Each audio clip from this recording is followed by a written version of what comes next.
It's another edition of Time About the Movies, and today we're taking a look at the films of December 10th, 2004. We got 3 movies to look at today, and apparently for some reason, Hollywood decided, you know what was a great weekend to release movie sequels on? December 10th, 1993. Let's go ahead and release 2 sequels on the same day. I don't know exactly why they would think that, or even if that's true or not, but I find it very convenient that they decided to recreate December 10th, 1993, because that was the weekend we had 2 comedy sequels come out, Wayne's World 2 and Sister Act 2, Back in the Habit. Both of those movies, by the way, did not become big hits for obvious reasons, because they came out, some of them they literally came out less than a year after, it's a little more than less than 2 years after the first movie came out, and definitely weren't as successful as they should be. Wayne's World 2 is still a funny movie, but Sister Act 2 not so much. I don't know why somebody decided, let's put 2 sequels on the same day, and they're both Warner Brothers movies. And Warner Brothers movies with, let's just say, very interesting histories behind them. So, yeah, let's talk about those movies. Let's start with the biggest of the 2, and that is the sequel to Ocean's 11, Ocean's 12.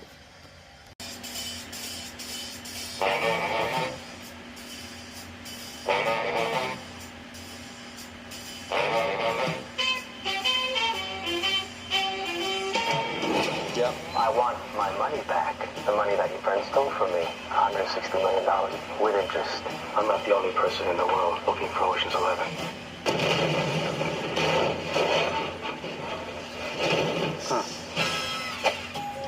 We need a job. We need a high-paying job. Now we're too hot to work anywhere in this country. Where are we going? You're doing recon work on our anniversary? Tez. And you are Mr. Miguel Diaz. What's your name? Craig. Greg. Let me ask you something. Do you have safe deposit boxes here? It's not my nature to be mysterious, but I can't talk about it, and I can't talk about why.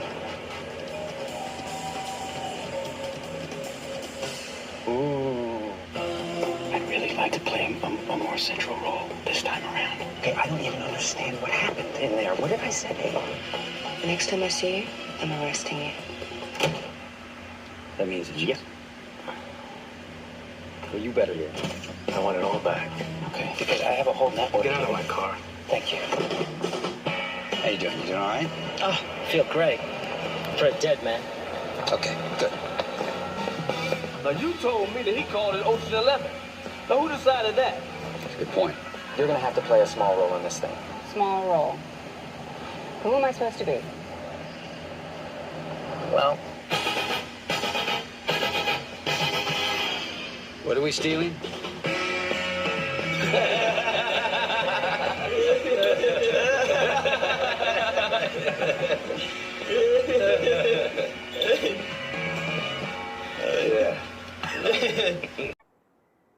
What the hell was that? Yeah, I'm with Krusty the Clown there. What the hell was that? I don't think even the movie knows what it's trying to do here. I think that last line by George Clooney perfectly sums up this movie's entire existence. What are we stealing? What are we doing here again? Nothing about that trailer makes any sense whatsoever. But you know what?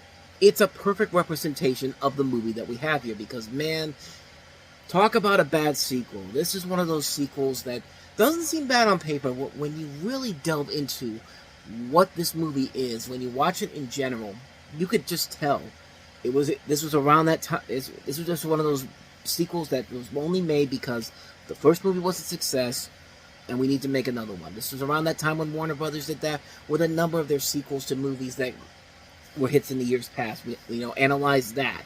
The whole 10 Yards. We're going to have Miss Congeniality 2 in a couple of months. But, and this is another one here. This is definitely another one of those movies. So, because that trailer doesn't really give you an idea of what the hell is going on here, maybe the premise itself here can tell us. It's been 3 years since Danny Ocean and his crew, fronted by detail man Rusty Ryan, up-and-coming pickpocketer licensed Caldwell, explosives expert Bashir Tarr, and safecracker Frank Catton pulled off one of the most audacious and lucrative heists in history, robbing ruthless entrepreneur Terry Benedict of every dime store in his impenetrable Las Vegas vault. After splitting the $160 million take, each of the infamous Ocean's crew have tried to go straight, lay low, and live a legit life. But that's proven to be a challenge, much to the chagrin of Danny's wife, Tess, when somehow breaks rule number 1 and rats them out to Benedict, going straight is no longer an option. He wants his $160 million back with interest or else. And the gang quickly discovers Benedict isn't the only person in the world looking for Ocean's 11. Plot still doesn't make a whole lot of sense. In fact, that's basically a perfect representation of the film itself. It was still a success. It only made about $60 million less than the first movie did, but then again, this movie was not that expensive to begin with as a whole. I mean, yeah, you got all these big stars in here, but the budget could not have been that big whatsoever on this movie. In fact, I'm going to check just to make sure. Maybe it's a little bit more than I thought, $110 million, but hey, it made $125 million, so at least it made its budget back. But when you look at this movie, everything that could go wrong with this movie could go wrong. This is often considered one of the worst sequels ever made. Entertainment Weekly called it one of the 25 worst sequels ever made. And even though Steven Soderbergh himself has said that it's his favorite of the three Oceans films, which, really, Steven? Really? And it really basically sums up the problems with the movie because it starts off way too slow. You got this uber-long scene with Brad Pitt and Catherine Zeta-Jones that really does not go anywhere except to introduce Zeta-Jones' character to the film, and not to mention, the introductions to all the main cast in this movie is just dull and tedious. And again, the main plot of this movie does not really make a whole lot of sense either. Andy Garcia's character from the first movie wants the people who robbed him in the first movie to pay him back his $160 million plus interest that they stole from him. Okay, it's basically sequelitis. It's the same plot as the first movie, but okay, that's fine. And then it becomes a revenge plot over somebody else called the Night Fox, who has stolen the one thing that can't keep these guys out of jail. And, okay. And then Danny comes across the same thief, and he challenges Danny to steal a Fabergé egg, which... Are you sticking with this? Because I'm having a lot of trouble sticking with this. And then Danny's wife, Tess, gets involved by pretending to be, and I'm not even kidding about this, a pregnant Julia Roberts, which was only done solely because Roberts was pregnant in real life at the time, and the script had to be worked around that, and how can it get any stupider than this? Bruce Willis shows up. He gets involved in this somehow, and then by the end, they basically just pull a Deus Ex Machina where everything is fixed and everyone lives happily ever after. What the hell is even going on in this movie? I mean, really, there was no reason this movie should be this bad. You had 3 years in between movies to give us a good sequel. You had time on your side to make a movie that was maybe not as good as the original film, but was at least comparable, was at least entertaining. And they didn't even bother to do that at all. I have no idea what the hell this was. My only real guess with this movie is that Steven Soderbergh decided to just make a sequel without putting any effort into it, knowing he had the original cast back and letting them just improvise. Say whatever you want and don't even worry about making a plot out of it, and that's how we get a movie. And that's how it feels like when you watch this movie. And that's really the biggest problem with Ocean's 12. It's a movie that I think Warner Brothers gave Soderbergh way too much free control over, and it really hurts the film in the long run. It's a movie that is so terribly put together. It's unbelievable how bad this movie is. And it's amazing what happens after this, because this movie was still a success that Warner Brothers said, okay, we'll let you do another movie. And that's how we got the far better sequel, which was Ocean's 13, which had Al Pacino and Ellen Barkin joining in on the fun. And like I said, it's a much better movie. It's a much better written film. It made the story simple again. It made it fun again. It made it just as enjoyable as the first film was. There wasn't all these 80 billion plot holes that they were throwing in there like they did in 12. Scenes didn't made a whole lot more sense than it did in 12. It's kept in check, and overall, it never got too absurd for its own good. It's a proper way to end the series on a much better note, and was a much more enjoyable sequel in the Ocean's trilogy than this one was. And I have no idea what was going on in the mind of Soderbergh when he made this movie. And Steven Soderbergh, proven time and time again that he's a damn good director, and yeah. And this is one of those times when he got a little too big for his britches, and Warner Brothers gave him way too much creative control to work on this, and do whatever he wanted. And it basically went down as one of the biggest what the hell were you thinking moments in movie history. When you really look at the Ocean's movies, most of them are good. Like, Ocean's 11 is a great movie.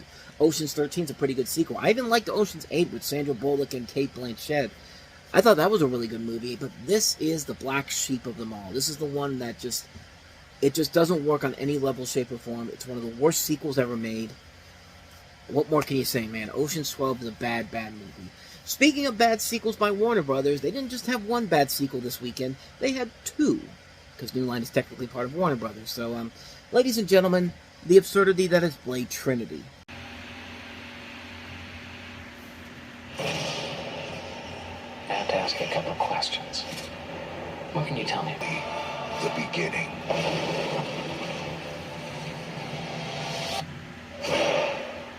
He's come back. Vampire final solution. You can't win this war alone.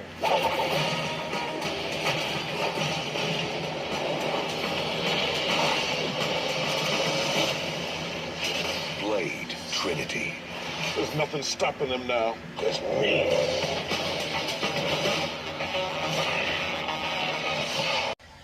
I just want to say right off the bat, since we're now over 2 weeks after Deadpool and Wolverine came out, but thank God Ryan Reynolds gave Wesley Snipes a chance to play Blade again, because that was the moment in that movie that was my big shocking moment, the fact that they got him back for that movie, and gave him a good send-off in that movie, but maybe a possibility to maybe continue playing him in the MCU later on. I mean, let's think about it.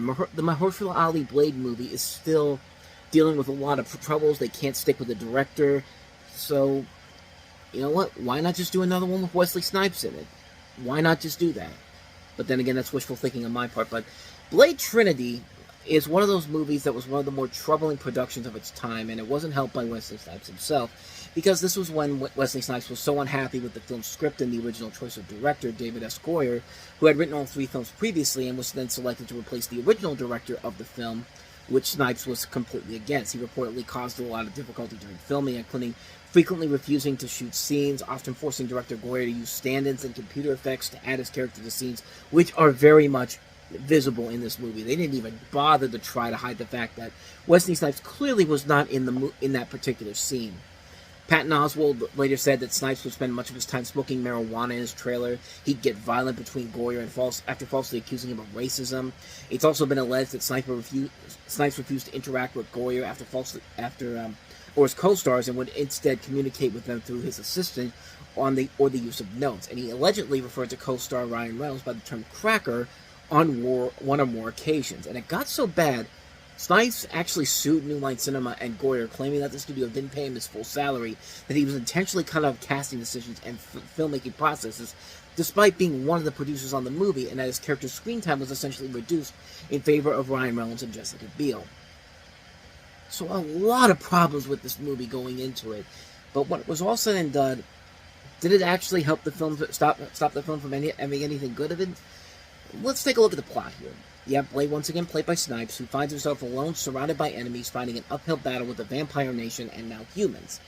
He joins forces with a group of vampire hunters, played by Biel and Reynolds, whom call themselves the Night Stalkers. The vampire nation awakens the king of vampires, Dracula, played by Dominic Purcell, from his slumber with intentions on using his primitive blood to become daywalkers. On the other side is Blade and his team manifesting a virus that could wipe out the vampire race once and for all. In the end, the two sides will collide, with only one of them coming out victorious. A battle between the ultimate vampire, whom never knew defeat, facing off against the greatest vampire slayer. And the first 2 Blade movies found that perfect balance of brilliant visuals and a good story, as well as a likability towards our main character, especially Wesley Snipes. Here, that magic is gone, and the movie stumbles because we get a mediocre story, a lackluster visual feel, and just an overall unpleasant watching experience all the way through. And yeah, it's great to have somebody like Blade and Whistler back in here, played by Chris Christopherson, even though this is probably, the 3rd time he's died in these movies. Both Snipes and Christopherson manages to keep what we like about these characters in the first 2 films and bring it into this movie, even though, yeah, they're clearly struggling to keep up. Like, Ryan Reynolds as Hannibal King and Jessica Biel as Abigail Whistler, they're not bad in this movie, especially with how Reynolds plays the next Marvel superhero he plays, but we'll eventually get to that when we get to X-Men Origins Wolverine. I mean, everybody in the main cast isn't bad in here.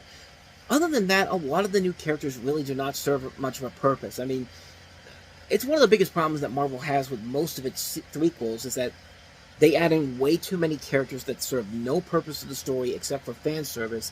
And trust me, we'll get to that one when we get to Spider-Man 3, because that's a perfect example of fan service just going completely overboard.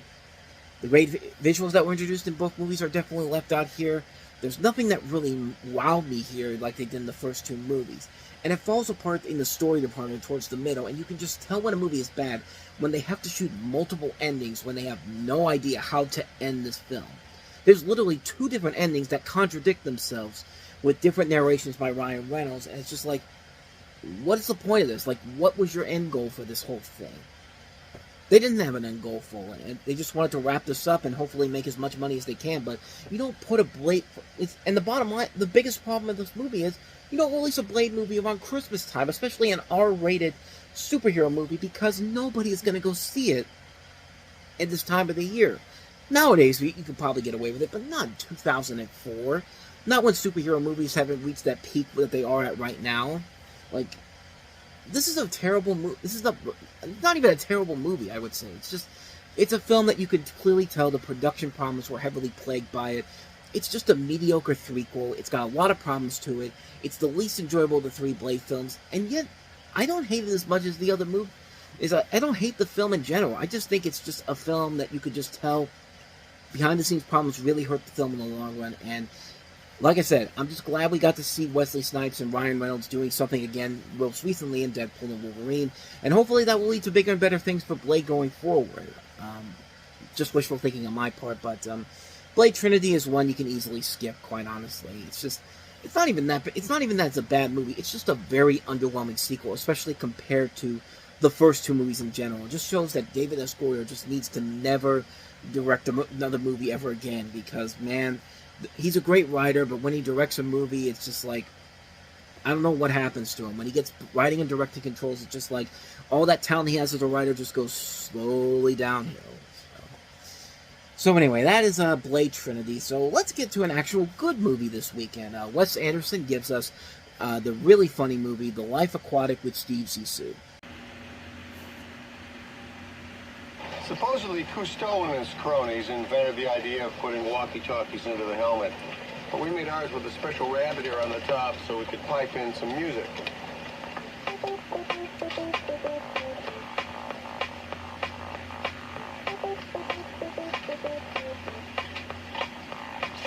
The Belafonte, home to Team Zissou.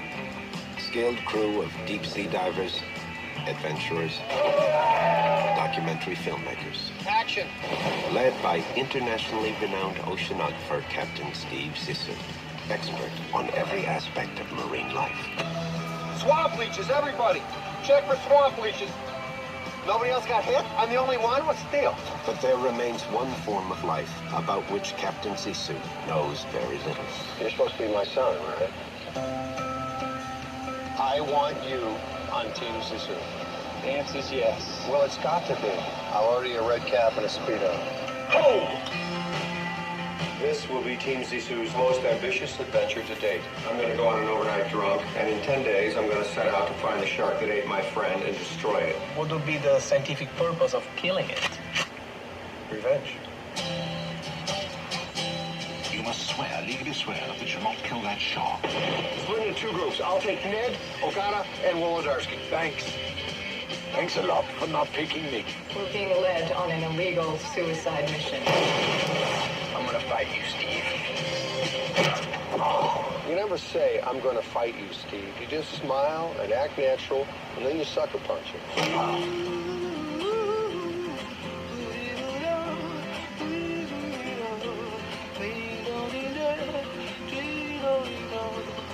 Action. Are you finding what you were looking for out here with me? I hope so. Quiet out there tonight. Can you hear the jack whales singing? Beautiful. I wonder what they're saying. Well, that was the sludge tanker over there, but there you go.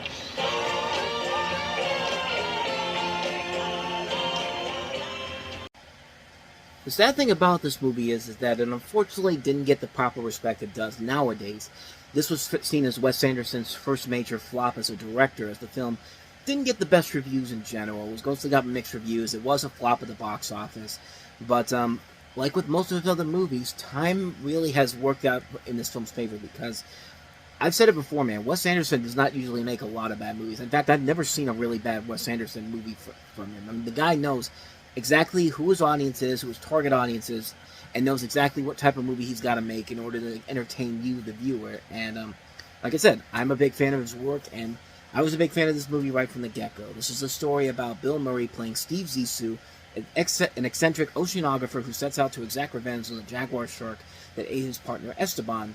And Zissou is both a parody and homage to French pioneer Jacques Cousteau, to whom the film is dedicated. It also has Owen Wilson, Cate Blanchett, Willem Dafoe, Michael Gambon, Jeff Goldblum, Angelica Hud, and I always say this name Michael Gambon it's like his language, like Michael Gambon, but I get that messed up with the other names here. Angelica Houston, there we go, Bud Cort, and it was not, like I said, it wasn't a hit when it came out, but it has definitely grown a following over the years. And it's a movie that I really enjoyed from the very beginning. I think it's a visual pleasure. It's a really enjoyable movie. It's Bill Murray doing what Bill Murray does best. He's a great actor, a funny actor too. And this is a movie that just works to his talents very well. The cast is great. The visual flair of the movie is amazing. The music is great. The cinematography is top notch. Yeah, it's not Royal Tenenbaums, and most people saw it as a flop compared to the Royal Tenenbaums, but it's still a freaking great movie, man. Great writing, strong cast, great direction, great comedy. Absolutely incredible. Definitely one of my favorite movies from him. A really great film.